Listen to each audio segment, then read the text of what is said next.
We're in the midst of a major confrontation between an irresistible force and an immovable object. It's going to have a life or death impact on the world's largest and best companies, the companies that drive our economies and that fund our pensions.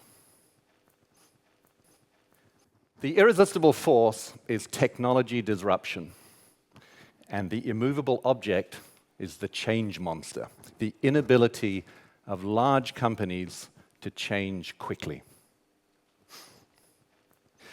So let's explore the protagonists in this confrontation a little bit more. Start with technology disruption.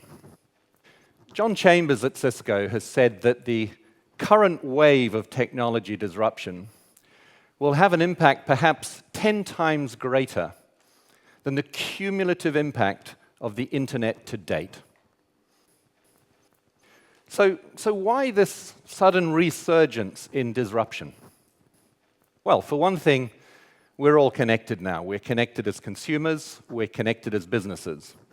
And more than just being connected to each other, we're connected to a large and growing, albeit rather adolescent still, digital ecosystem. And let me explain what I mean by that digital ecosystem and how fast it is growing. So the gateway to that system is devices.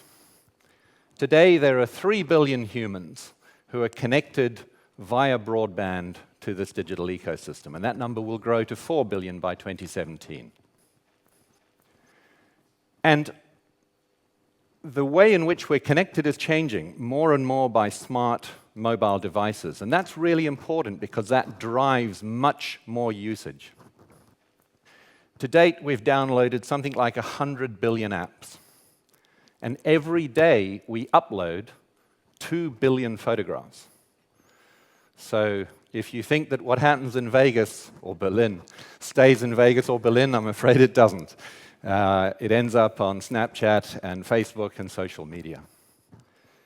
So devices. And then beyond devices connecting humans, there is, of course, the Internet of Things. By 2020, we may have as many as hundreds of billions of sensors connected via tens of billions of devices in the Internet of Things. Then there's the connectivity itself. The speed of connection is going to increase, perhaps threefold over the next 4 years. Then there's the cloud, this place where we go for cheap storage and computing power. And in fact, 2014 is a real watershed year for the cloud. It will be the first year in which workload in the cloud will be bigger than the workload that takes place in traditional IT environments in our corporations. And that ratio is set to move to 2/3, 1/3 by 2017. And then there's data, of course, the data explosion. By the year 2020, the amount of data that we create and store will go up tenfold. So, adolescent it may be, but it's a pretty impressive digital ecosystem. But why is it driving disruption? Well, I think there are two sets of reasons.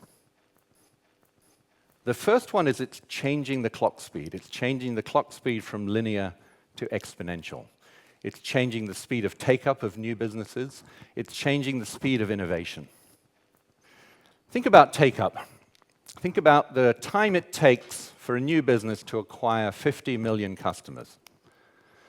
Go back to the mid-2000s, and it took Facebook 3 years and 8 months. Fast forward to the instant messaging app WhatsApp, it took them 15 months. Fast forward again to the popular mobile game Angry Birds, it took Angry Birds 15 days. So the speed of take-up is driving it exponentially. Think also about business model innovation. Imagine where Amazon is going into the future. It's quite possible that in the not too distant future, maybe 50% of everything you need will be available through Amazon and will be delivered to your doorstep within 4 hours of you ordering it. If that future comes to pass, that's truly disruptive for traditional retailers. So the clock speed is changing. The other reason it's disruptive is because there are many, many other technologies that are being built, which, if on a standalone basis, may not be disruptive. But when you hook them up to that digital ecosystem, they become profoundly disruptive. Think about 3D printing as an example.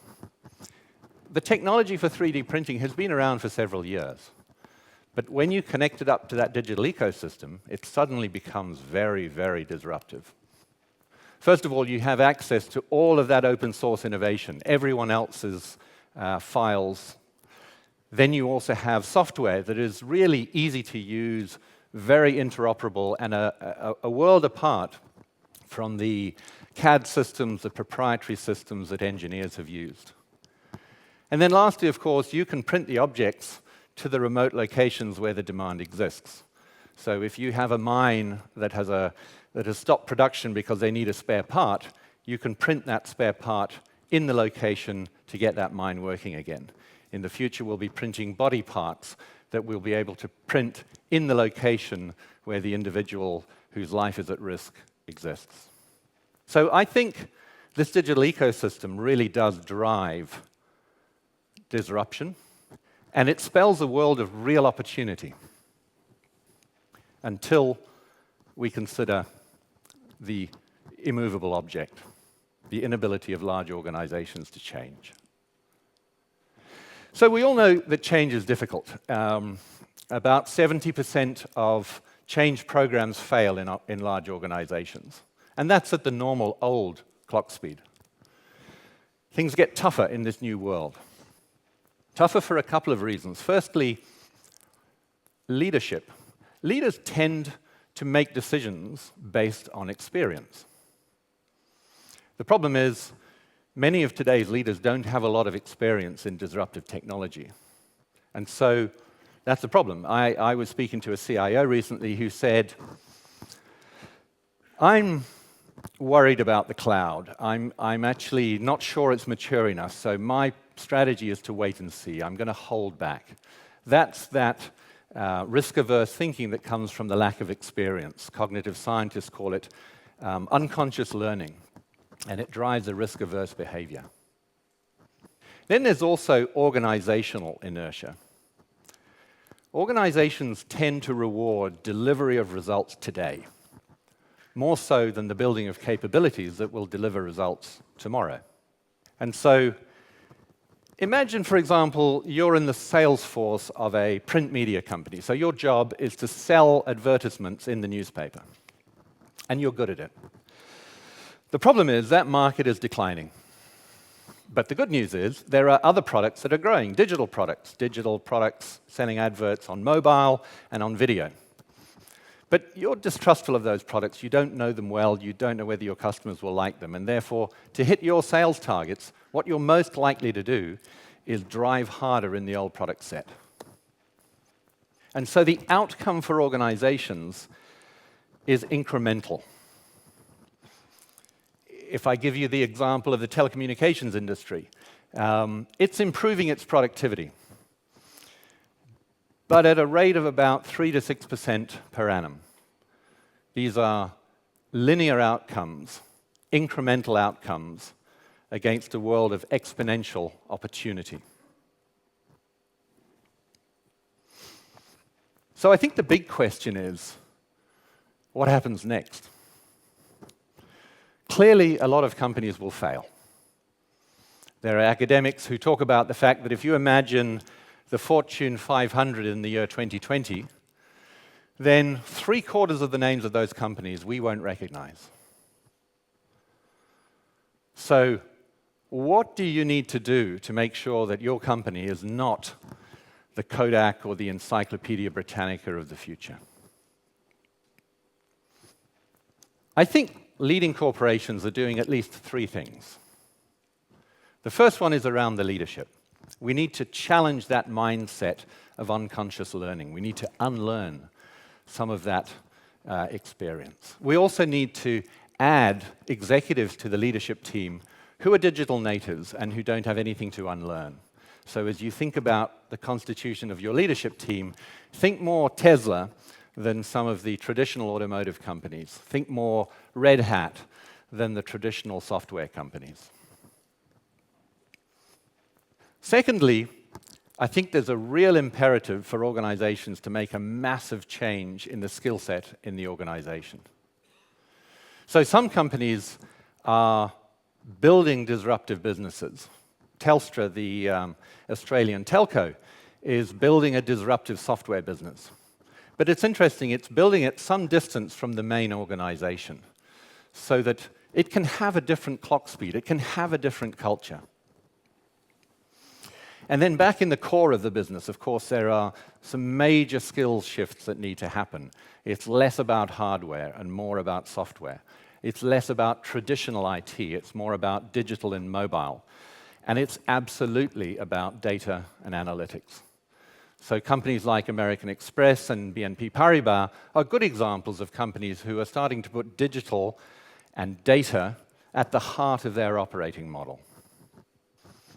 And then thirdly, it's about change management, and it's about making that change happen at scale, at an industrial level. As an example, Cisco is currently involved in a change program involving 25,000 engineers globally in order to make them more adaptive, more agile, and more efficient. So I think that this confrontation is actually changing the nature of competition.